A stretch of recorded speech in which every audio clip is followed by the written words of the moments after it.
All right, it's finally here. It's the CNS June newsletter. You thought I'd be hiding inside with the AC, but not me. I'm from Texas, so I'm coming out. I'm fueled by the heat of summer. This month, we are talking about AI in trucking and how it can help the issue of drowsy driving, how to get money for trucking schools, oral saliva drug testing, and more. So strap in, because this one's about to pop up. According to a study by the Swedish National Road and Transport Research Institute, roughly 1/5 of accidents on the road are caused by driver fatigue. Just so we can get a better idea of what that number actually means, there are about 6 million car accidents in the United States every year, which means that about 1.2 million crashes are more than likely caused by drivers that were probably too tired to drive, but decided to get behind the wheel anyways. Have you ever tried explaining to the cops that the reason you drove into that lake at 2 o'clock in the morning was because you were driving tired and not drunk? I sure hope not. Well, I don't recommend it. It's not fun. Not that I know from experience or anything. Now, these numbers are bad enough if it were just civilians on the road, but fatigue driving also affects C&V drivers. So how do we try to fix this?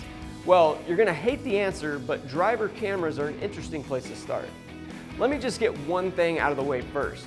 No matter what your views are on cameras in the cab, front-facing cameras have helped truckers quite a bit when it comes to accidents. Front-facing cameras have basically provided video proof of what happened in an accident and can prove that a C&V driver was not at fault.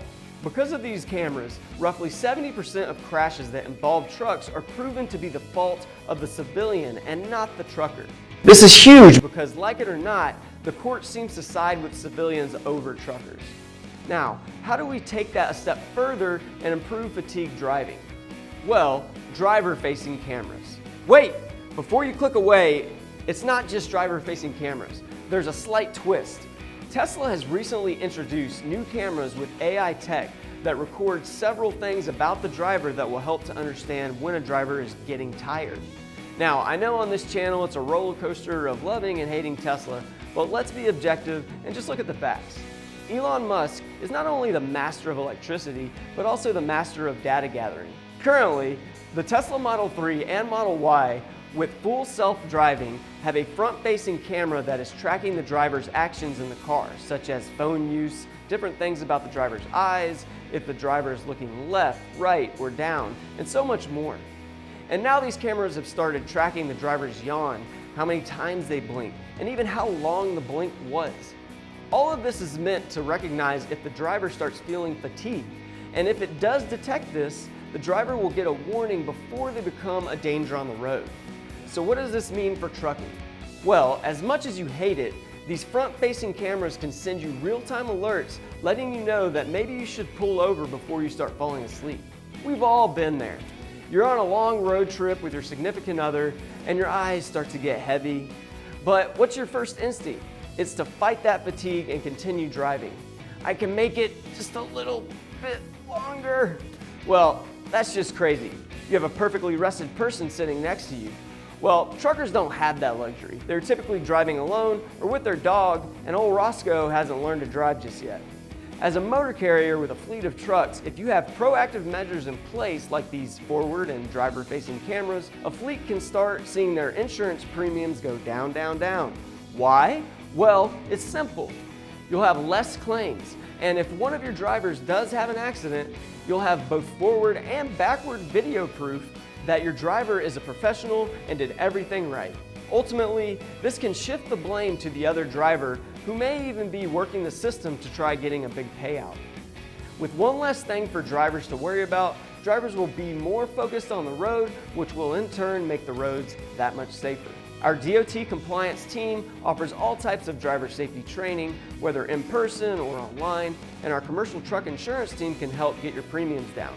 If you're interested or have questions, just fill out the form below or give CNS a call at 888-260-9448 and one of our DOT compliance specialists will help you out. Hey, quick question.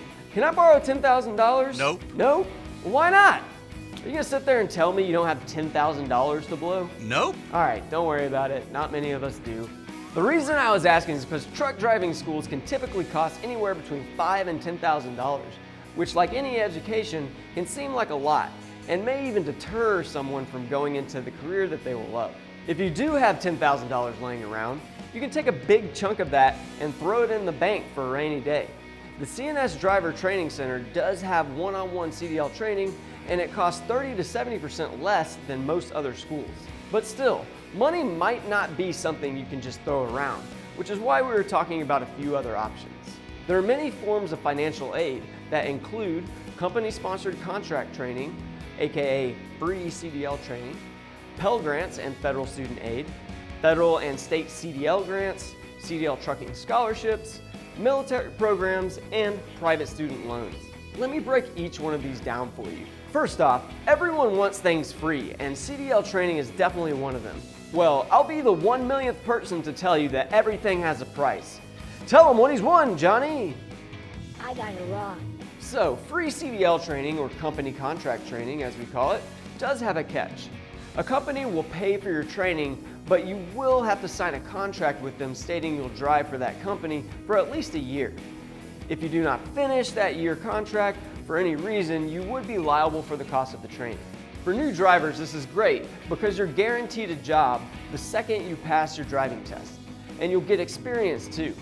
Again, for newer drivers or someone who wants to go from Class B to Class A, this option might be one of the better ones since it shows a company is investing in you. They want you to succeed and are willing to take the chance and pay for your future.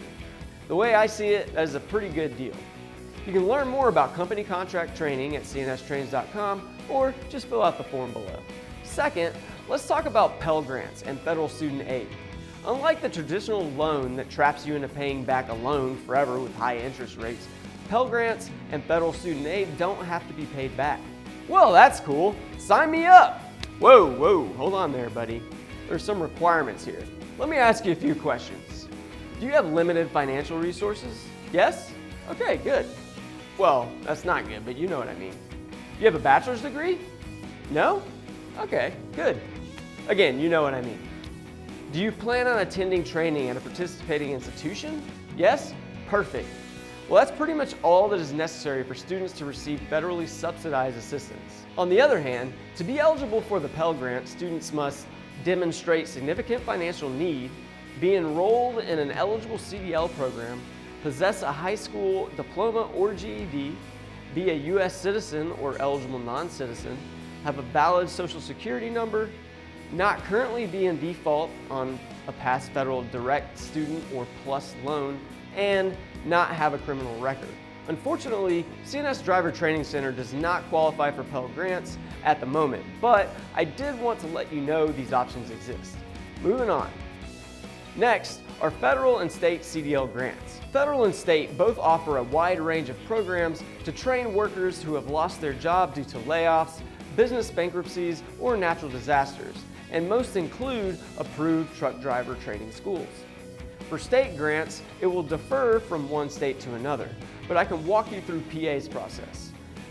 You first need to fill out the free application for federal student aid, or FAFSA for short. Then you'll need to complete the PA state grant form. To help streamline the process, make sure you have the following information available. If applicable, the month and year your diploma was received, whether for high school or GED. If married, your spouse's 9-digit Social Security number. If you have a savings account through PA 529, you may need a recent account statement for the total savings, or you can visit pa529.com. Any questions about these so far, just fill out the form below and ask away. Okay, now I'm hearing you say, what if I want to get a scholarship? Well, I have good news, you can do that. A scholarship is typically money given out to people based on need or merit and is handed out by private organizations. One such organization is alltruckjobs.com. They offer 2 yearly scholarships to encourage more people to get into the trucking industry. Now, like most scholarships out there, alltruckjobs.com won't pay for the full schooling, but wouldn't $1,000 be helpful? That's what I thought. For alltruckjobs.com, you need to submit a written 500 to 1,000 word essay sharing your personal story, what inspired you to become a truck driver, and how the scholarship will help you achieve that goal. That's simple enough, and it covers a wide net since anyone can apply. As far as other scholarships go, they're a bit more focused on who can obtain them. For example, the Women's Transportation Seminars International Scholarships is looking for women, of course, because they want to promote and encourage women to get into the transportation industry. Their scholarships are a bit more competitive and are based on the applicant's goals, academic achievements, and transportation-related activities. If you're serving in the military and wondering what to do once you're out, there are tons of military programs out there for you to choose from. 17 to be exact, and most can help you jumpstart your career in the trucking industry. And lastly, if all else fails, you can look at a good old-fashioned private student loan. I know, I was talking trash on these at the beginning of this video, but you gotta do what you gotta do. These loans will have to be paid back and there will be interest, so you should definitely exhaust all of your grant and scholarship options first. Depending on the loan, you will either start paying it back immediately upon finishing your schooling, or you will have a few months after graduation to start making those payments. If all of this seems complicated, don't worry, it's supposed to be. Just give our CDL trainers a call over at CNS Driver Training Center at 717-496-9145, shoot us an email at support@cnstrains.com, or fill out the form below, and we can help you if you have any questions. Hope to see you young bucks out there on the road. Do you have a handicap but still want to drive a truck? Well, depending on the type of disability you have, you can. But first things first, for anyone wanting to operate a commercial motor vehicle, you need a CDL. And to get that, you need to get your DOT physical. Federal regulations require all CMV drivers to get a DOT physical to ensure they are healthy enough to drive a larger vehicle for longer periods of time. Upon passing the physical, drivers will receive their medical card, which is valid for up to 24 months, although there can be special restrictions that shorten the period of validity to 3, 6, or 12 months, depending on the medical condition. The exam consists of a height and weight assessment, an eye exam, and checking the patient's hearing, blood pressure, pulse, oxygen saturation, temperature, body mass index, and neck circumference. If the examiner finds that there is a medical condition or something abnormal during the exam, they could determine that you are unable to receive a medical card, prevent you from resuming your driving task, or require you to get treatment. If the medical condition involves a missing limb, that will require a Skill Performance Evaluation certificate. The Skill Performance Evaluation Program, or SPE, is for CMV drivers who drive in interstate commerce. The SPE certification allows drivers with missing or impaired limbs to drive CMVs across state lines if they have been fitted with a prosthetic device. The driver must be able to demonstrate the ability to drive the truck safely by completing on and off-road activities. There are certain conditions that the FMCSA has designated as an automatic disqualification for operating a CMV. Those include hypertension, respiratory dysfunction, diabetes, vision impairments, epilepsy, and mental disorders. Now, if you do happen to have one of these conditions and both you and your medical examiner believe that you're well enough to drive, you can apply for one of the FMCSA's driver exemption programs. After submitting your application, you can expect a decision within 180 days. These exemption programs provide a person or carrier with relief from the regulations for up to 5 years and may be renewed upon request for subsequent 5-year periods. But exemptions can only be pursued for certain regulations, including Part 391, qualifications of drivers. As far as being accepted, the process is a bit old school. The FMCSA requires you to send a written letter to the FMCSA, including your personal information, as well as information on your disability or medical condition. If you need any help with this process or want to schedule a DOT physical, give us a call at 888-551-9816 or just fill out the form below and one of our DOT compliance specialists will be happy to help you. Okay, so I really thought we would be done talking about this by now, but there's a new strain of COVID. Yep, that's right, another strain. This one's called Arcturus, and it gives you itchy, pink eye-like symptoms. Gross. Ew! Avoid this at all costs. There's nothing worse than waking up in the morning and thinking you've gone blind because all that goopity gunk is making your eyelids stick together. By the way, I'm pretty sure goopity gunk is the correct medical term. You might want to look that up though. With that being said, hospitalizations and deaths have been on a steady decline, and San Diego State University epidemiologist Eyal Oren has stated that there are 600 other variants of Omicron that are essentially equal to the danger of this strain. If you have any questions or concerns, you can feel free to contact one of our occupational healthcare specialists at 888-551-9816 or fill out the form below and we'd be happy to help. Okay, let's talk drug testing. Yes, if you drive truck, you better believe you're going to get drug tested. The DOT is now adding oral fluid testing procedures as another method, in addition to the urine drug testing we know so well. Why would they do this? Well, I'll tell you. The main reasons the DOT wants to implement this method of testing is to help out the employer. Some of those employer benefits include: 1, it will eliminate the cost of all those shy bladder evaluations. 2, it will help alleviate the burden on individuals who cannot produce a sufficient urine specimen due to a psychological and/or physical medical condition.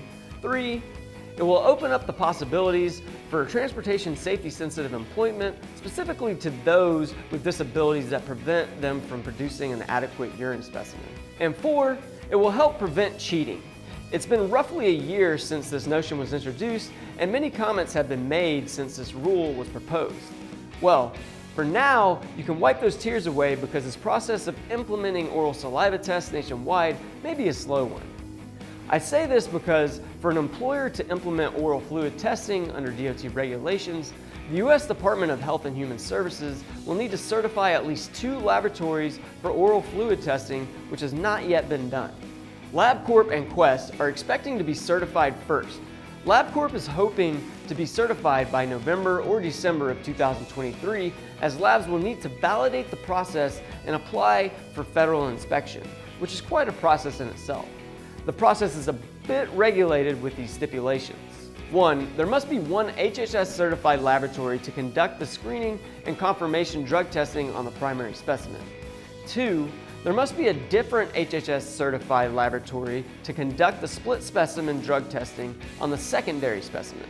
This would happen if the employer requests split specimen testing for a non-negative result.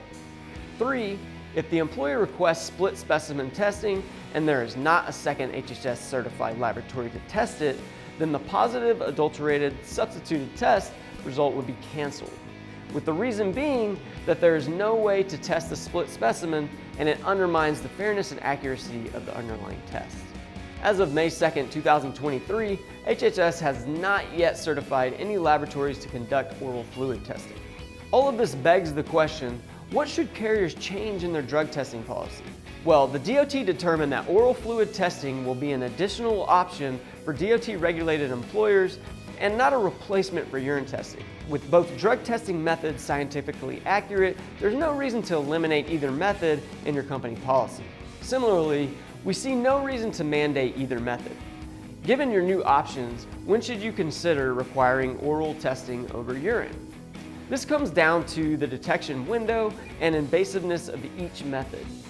The drug detection window for urine testing is from 2 to 7 days, while oral testing is a few hours to 2 days. Since you want to know if drugs may have played a factor in recent events, oral testing is a better option for post-accident testing or a reasonable suspicion test. Lastly, there are insufficient specimen or shy bladder cases where we strongly recommend employers use oral fluid testing.